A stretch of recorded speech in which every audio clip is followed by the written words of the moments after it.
stories from around the corner and around the country. You're listening to All the Best. Proudly supported by the Art Gallery of New South Wales.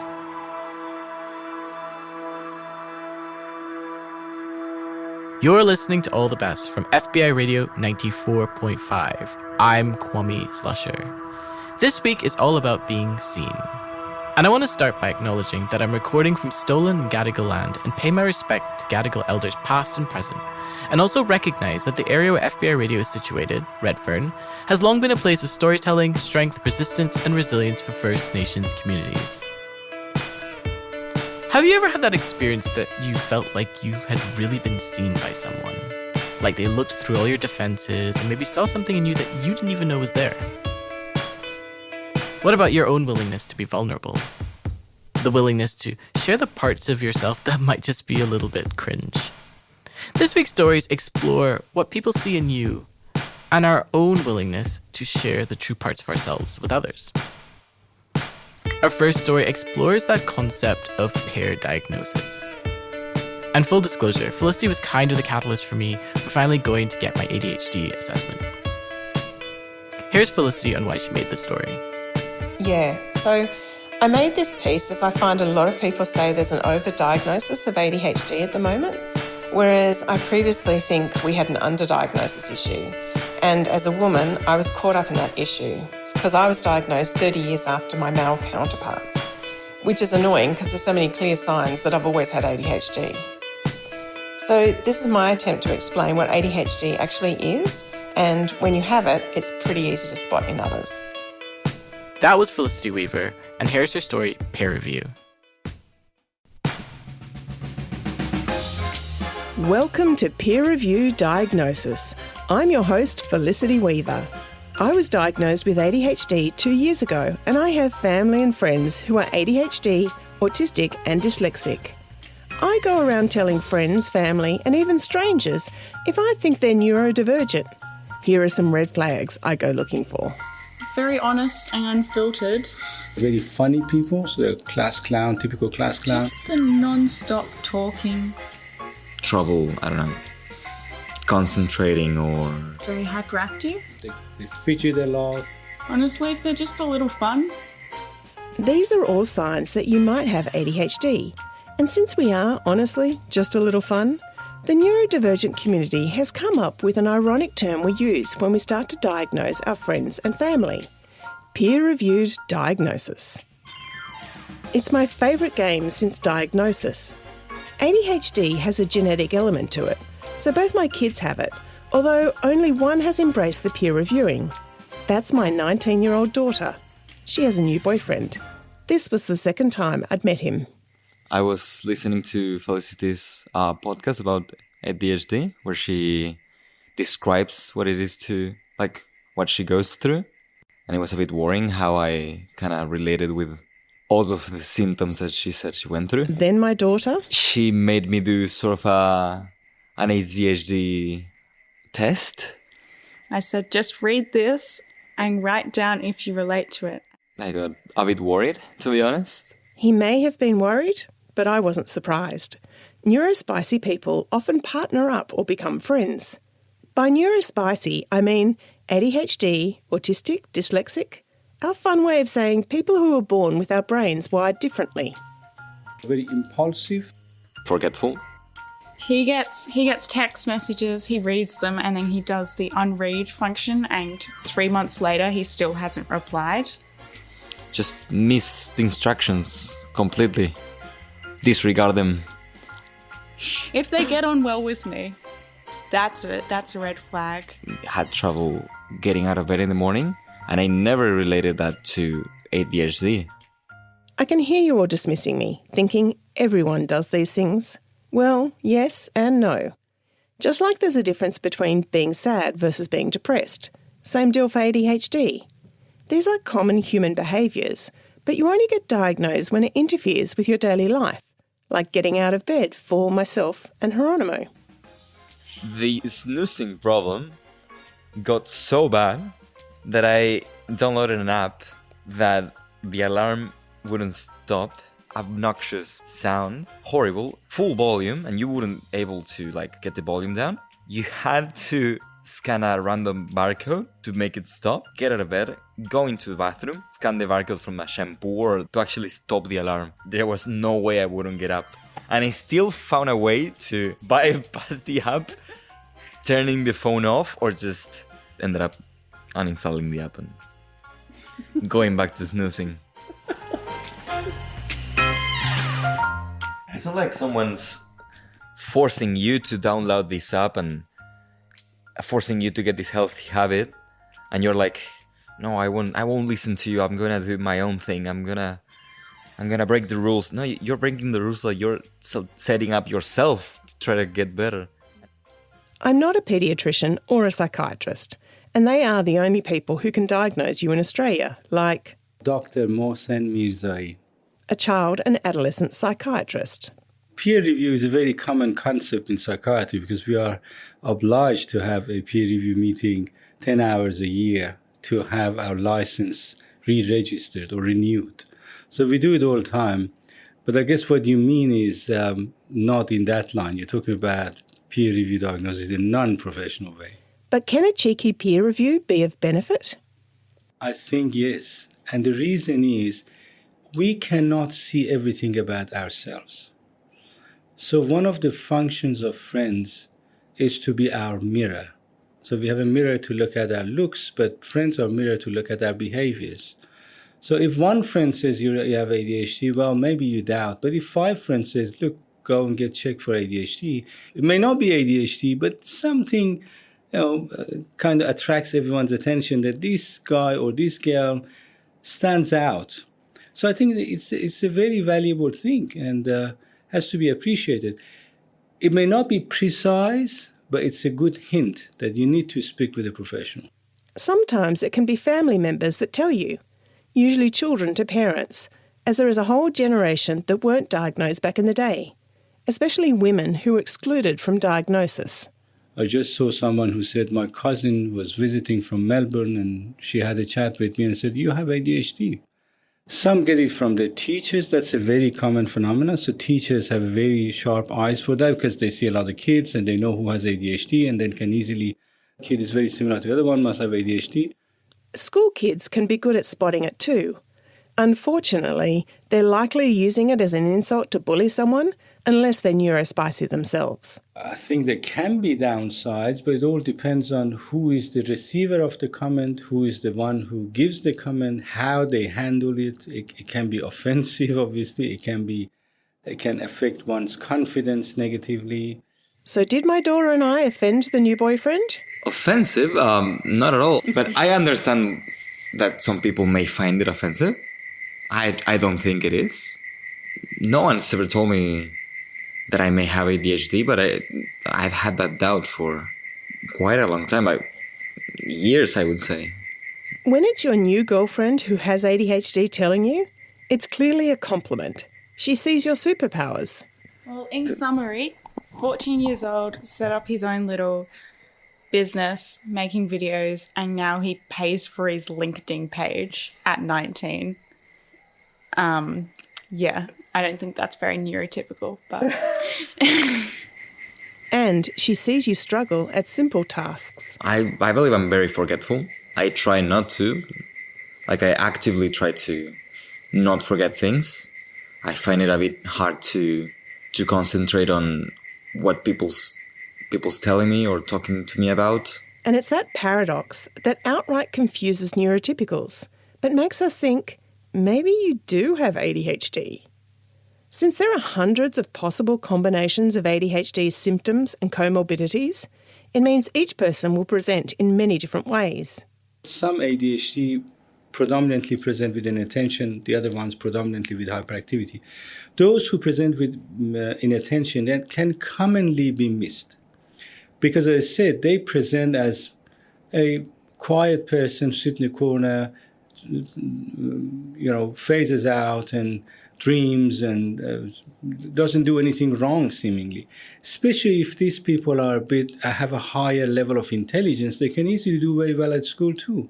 So you have a well-behaved young girl who's also achieving well, or at least above average, no one would think of ADHD. But later in life, they present with emotional instability because the same thing happens with their emotion. They cannot regulate their emotions very well.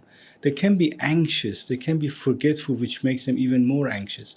And that can affect their confidence, leading, for example, to depression. It's a common phenomenon. And that is why I might suggest ADHD to friends who have a diagnosis of comorbidities like anxiety, depression, or OCD. They probably think ADHD is the stereotype of a boy who can't sit still, read, or focus, which is what I initially thought until I read about it.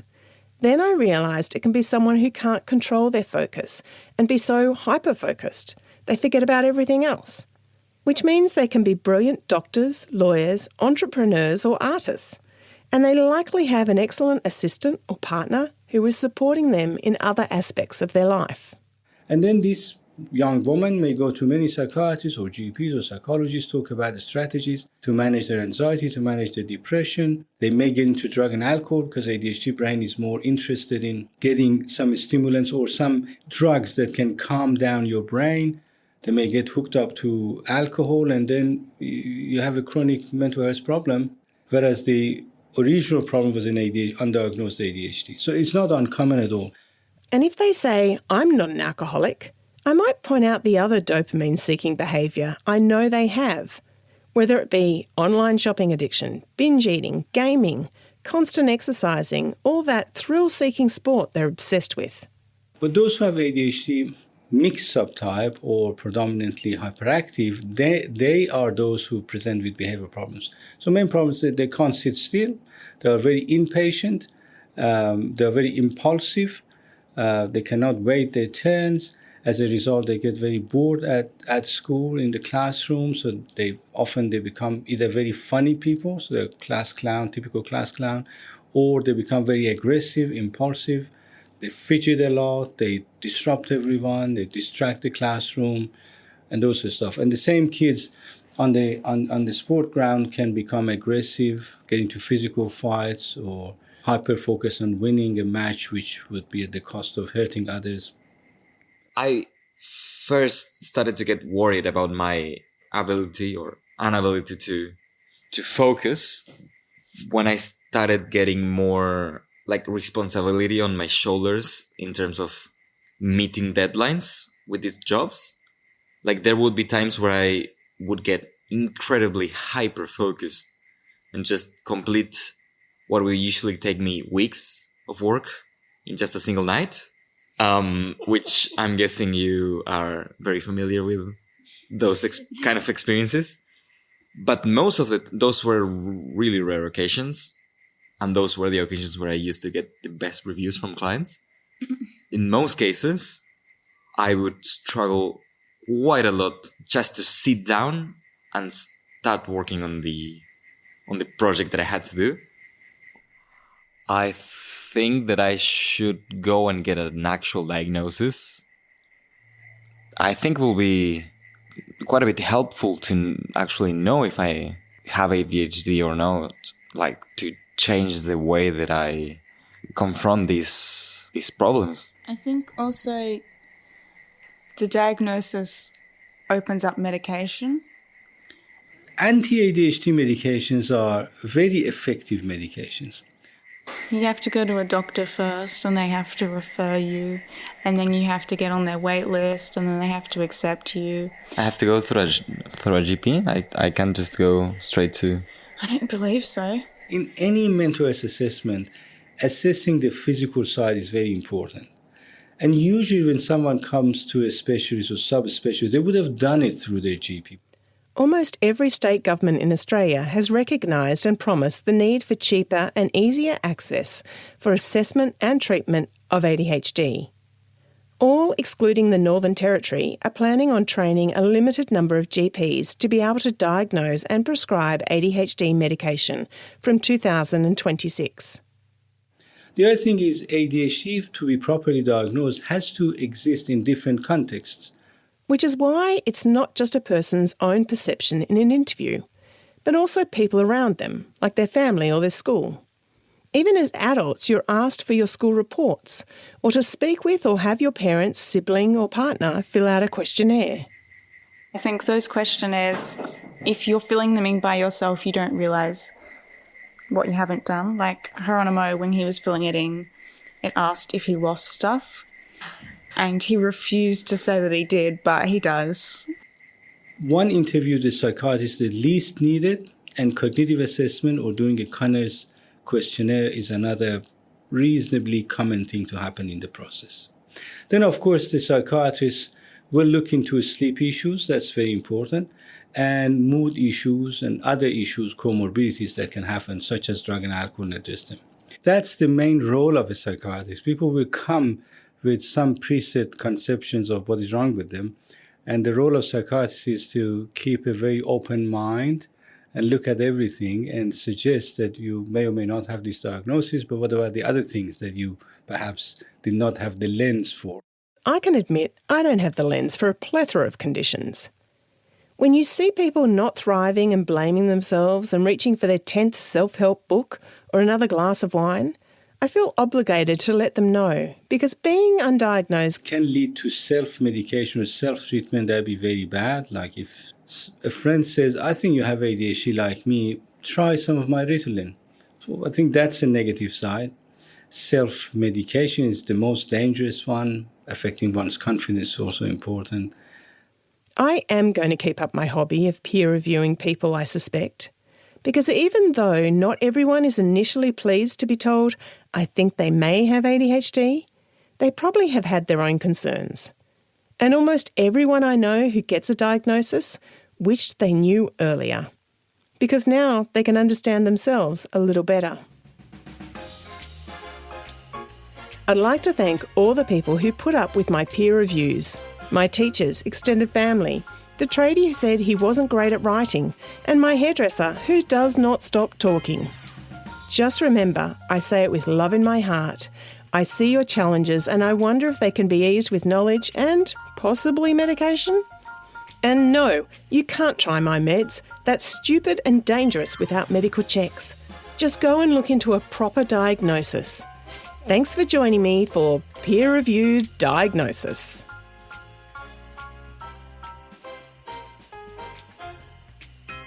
You're listening to All the Best on FBI Radio 94.5, and I'm Kwame Slusher. And that story goes out to all of you who might be feeling like you're just wired a little bit differently. It was produced by Felicity Weaver. The supervising producer was Shelby Traynor. Our next story, you could say, comes from within. What happens when you have no choice but to spend a lot of time with the version of yourself that nobody really knows? The part of yourself that you generally keep hidden.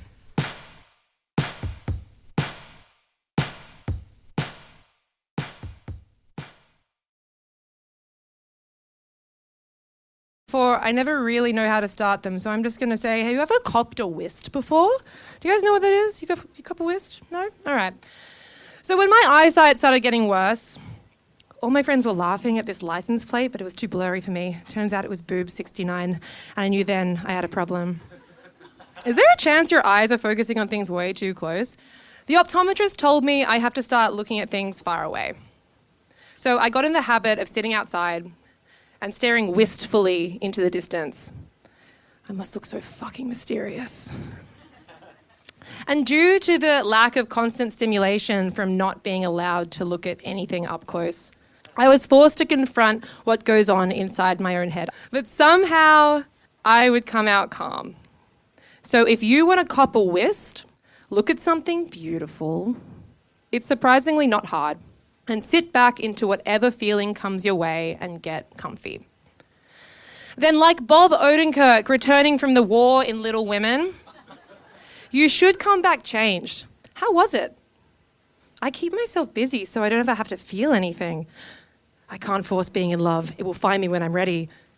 I can blame everything on my mom. But something strange happens when you Wist for too long. Your notes app turns from grocery lists to prose. And you don't think, you muse. And you don't cry, you weep. You come back looking like a haunted house and start talking in poetry. You become sincere. Is she okay? She said she had to go commune with the moon. which is terrifying. You're fully exposed. It's like having sex with the top lights on. Every flaw is on display. You can only do it for so long until you start to get insecure, kind of like you're flashing your emotional tits. And copping a Wist is engaging with that part of you without being seen, okay? The moon has seen more tits than anyone. There's no judgment there. So you can spend time with the part of you that no one else knows. So I think we're all like babushka dolls. We're comprised of every version of ourselves so far, and every layer is stuff that's been slapped onto us from family, from relationships, from experiences or societal expectations. And at the center of it is the most uncontaminated version of you. And that's the sincere you. We spend the first part of our lives stretching our skin and learning to walk. And the next part, we're running as far away from us as possible. And then the rest of our lives, we spend... How did I get here? I don't recognize any of this. Trying to find our way back. But it doesn't come easy. You ignored that part of yourself for so long that even when you go looking, so why travel solo? I guess I'm just trying to find myself. Girl, you're not going to find me at a techno club in Berlin. It's going to take a while for them to speak up again. Especially since we still hide ourselves from other people. It's been ages. How have you been? I'm in so much pain. Oh God, surely we're in so much pain. It never leaves us. We all have pain. We have to hide. We have to lie to ourselves. We're lying to everybody. And thank God, because what's the alternative? Not much, just working. Who else has been there, right? Just me? Sincerity is letting yourself be seen. And we think that that's going to take the fun out of everything, right? You think that you're going to take the fun out of everything. Because someone called you weird in kindy, or one person called you ugly in high school. Someone said that you were too quiet, too loud, you were too much, maybe not enough. And we chose to believe that, and we still choose to believe that. So we slap on this armor to protect ourselves. And the more layers we put on, the less people can see of that version of ourselves that got shamed. Hey, you know, ogres have layers. I could have practiced my Scottish accent a bit more. Okay, Shrek, you need to stop entering the zeitgeist. The memification of Shrek is tacky and overdone, and I don't want to be associated with that. We become unkind, and we don't even realize. Because here's the thing. Every wall that you built to protect yourself from being seen turns to that kid and agrees with everyone who said they're too weird or too fat or too sensitive. That kid that you were who just wanted to be loved is being hidden away by the one person who's meant to love them. But instead, we're ashamed of them. So to find yourself again, look at something beautiful. It's not that hard. Sit back into whatever feeling comes your way and get comfy. Hey man, I'm really sorry about earlier. That was pretty uncool of me. It's my own shit I've got going on. I'm just so scared of being perceived as someone who's like mainstream funny instead of having my own unique voice. But like, that was unfair to put that on you, and I'm sorry. And look, maybe it's just me, but surely we all just want to be understood. Yo, man, what's up? It's my best man voice, I guess. Surely we just want to be looked at, the very core of us looked at. Did you hear that new Bro Brogan podcast? And be loved regardless. Yeah, man, he just says what everyone else is thinking. Like, he's not afraid to just, like, tell it how it is. We're all in pain. I've never gotten over anything that's ever happened to me. It all still lives and screams inside of me. But how am I meant to know if anyone else feels this way when nobody says anything? So here I am saying it out loud. Because what's the fear here? What's the fear behind saying that this is something that I care about? What's the fear about saying, this is who I am? What's the fear in turning the lights on, taking everything off, standing in the room and saying, love me, you cowards? Face them all like you're walking backwards into hell, flash them your tits, and tell them to love you. Tell them to love you in all of your naked glory. Thank you.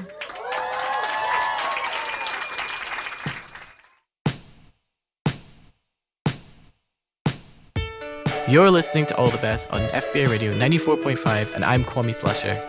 That story was written and performed by Evie Hilliar and recorded by Zasha Rosen at the live storytelling night Read to Me on the 7th of October. And if you like Evie's story, then guess what? There's an All the Best and Read to Me collab for Extraordinary Tales Part 2 happening at the Green Square Library on the 14th of November. It's got live storytelling, illustrations, amazing sound design, so check out the show notes for details. Also, the Jesse Cox Audio Fellowship 2026 is open until the 18th of November. 4 audio makers will have 6 months of mentorship, workshops, and collaborate with each other to make stories that they're passionate about. So get your story ideas together and apply. I'll also put those links in the show notes as well. And if you are wired differently and think people are like babushka dolls and love audio stories, then keep listening to All the Best for unique stories from independent audio makers from so-called Sydney and around the country. Definitely catch our live radio broadcast on Sundays at 9:30 a.m. on FBI Radio 94.5. We also release a brand new episode every Tuesday at 4 p.m. on allthebestradio.com, Spotify, and Apple Podcasts. Follow us now so you never miss an episode. All the Best is made at FBI Radio on Gadigal land in association with SIN 3RRR on Wurundjeri Woi Wurrung and Boon Wurrung lands, and ACCC on Arrente and Warramungu lands. The All the Best executive producer is Mel Bakewell. Patrick McKenzie is our community coordinator, and a special shout out to some of our amazing volunteers, especially Ray, Sue, Lindsay, Andrew, Ash, Sharon, Emma, and Miles, who helped to make All the Best possible. Shining Bird composed our theme music, and Annie Hamilton designed the artwork. We're heard across Australia on the Community Radio Network, and we're made possible by the Art Gallery of New South Wales and the Community Broadcasting Foundation. You can find our full archive of more than 600 episodes at allthebestradio.com. I'm Kwame Slusher. Thank you so much for listening.